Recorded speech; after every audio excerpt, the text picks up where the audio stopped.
किष्किंधा कांड 7वां सर्ग। सुग्रीव का श्री राम को समझाना तथा श्री राम का सुग्रीव को उनकी कार्य सिद्धि का विश्वास दिलाना। श्री राम ने शोक से पीड़ित होकर जब ऐसी बातें कही तब वानर राज सुग्रीव की आंखों में आंसू भर गए और वे हाथ जोड़कर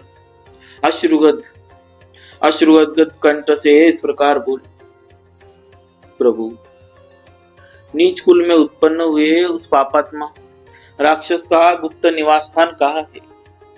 उसमें कितनी शक्ति है? उसका पराक्रम कैसा है अथवा वह किस वंश का है?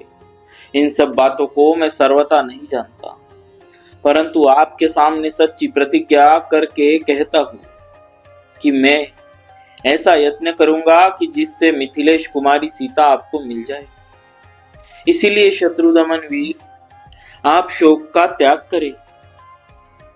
मैं आपके संतोष के लिए सैनिकों सहित रावण का वध करके अपना ऐसा पुरुषार्थ प्रकट करूंगा जिससे आप शीघ्र ही प्रसन्न हो जाएंगे। इस तरह मन में व्याकुलता लाना व्यर्थ है।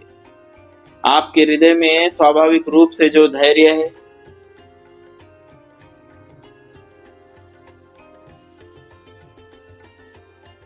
उसका स्मरण कीजिए। इस तरह बुद्धि और विचार को हल्का बना देना, उसकी सहज गंभीरता को खो देना आप जैसे महापुरुषों के लिए उचित नहीं।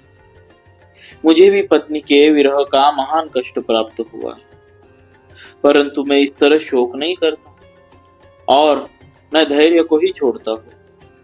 यद्यपि मैं एक साधारण वानर हूँ, तथापि अपनी पत्नी के लिए निरंतर शोक नहीं करता हूँ। फिर आप जैसे महात्मा, सुशिक्षित और धैर्यवान महापुरुष शोक न करें, इसके लिए तो कहना ही क्या है।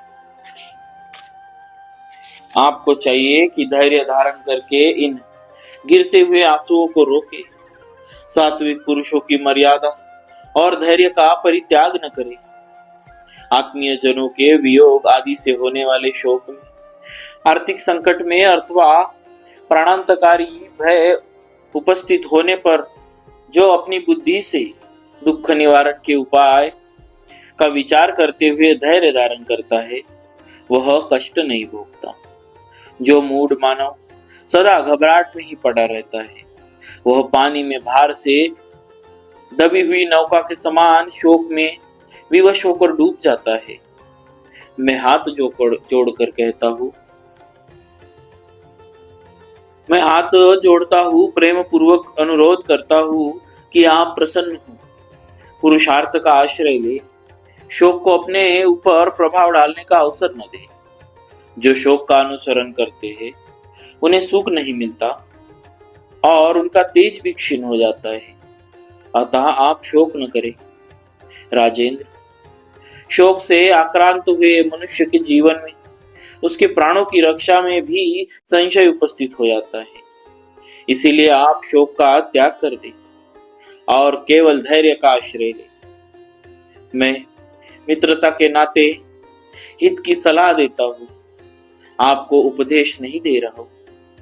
आप मेरी मैत्री का आदर करते हुए कदापि शोक न करें। सुग्रीव ने जब मधुर वाणी में इस प्रकार सांत्वना दी, तब श्री रघुनाथ जी ने आंसुओं से भीगे हुए अपने मुख को वस्त्र के छोर से पोंछ लिया। सुग्रीव के वचन से शोक का परित्याग करके स्वस्थ चित्त हो ककुष्ठ कुलभूषण भगवान श्री राम ने मित्रवर सुग्रीव को हृदय से लगा लिया और इस प्रकार कहा, सुग्रीव, एक स्नेही और हितैषी मित्र को जो कुछ करना चाहिए वही तुमने किया है। तुम्हारा कार्य सर्वथा उचित और तुम्हारे योग्य है। सखे, तुम्हारे आश्वासन ने मेरी सारी चिंता जाती रही। अब मैं पूर्ण स्वस्थ हूं। तुम्हारे जैसे बंधु का विशेषता ऐसे संकट के समय मिलना कठिन होता है, परंतु तुम्हें मिथिलेश कुमारी सीता तथा रौद्र रूपधारी दुरात्मा राक्षस रावण का पता लगाने के लिए प्रयत्न करना चाहिए। साथ ही मुझे भी इस समय तुम्हारे लिए जो कुछ करना आवश्यक हो उसे बिना किसी संकोच के बताओ।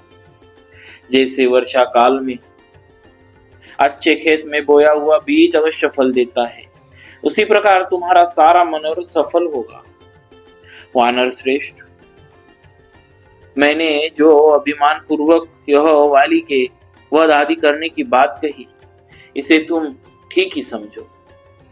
मैंने पहले भी कभी झूठ बात नहीं कही है और भविष्य में भी कभी असत्य नहीं बोलूंगा। इस समय जो कुछ कहा है उसे पूर्ण करने के लिए प्रतिज्ञा करता हूँ और तुम्हें विश्वास दिलाने के लिए सत्य की ही शपथ खाता हूँ। श्री रघुनाथ जी की बात, विशेषता उनकी प्रतिज्ञा सुनकर अपने वानर मंत्रियों सहित सुग्रीव को बड़ी प्रसन्नता हुई। इस प्रकार एकांत में एक दूसरे के निकट बैठे हुए वे दोनों नर और वानर, श्री राम और सुग्रीव ने परस्पर सुख और दुख की बातें कही, जो एक दूसरे के लिए अनुरूप थी। राजाधिराज महाराज श्री रघुनाथ जी की बात सुनकर वानर वीरों के प्रधान विद्वान सुग्रीव ने उस समय मन ही मन अपने कार्यों को सिद्ध हुआ ही माना।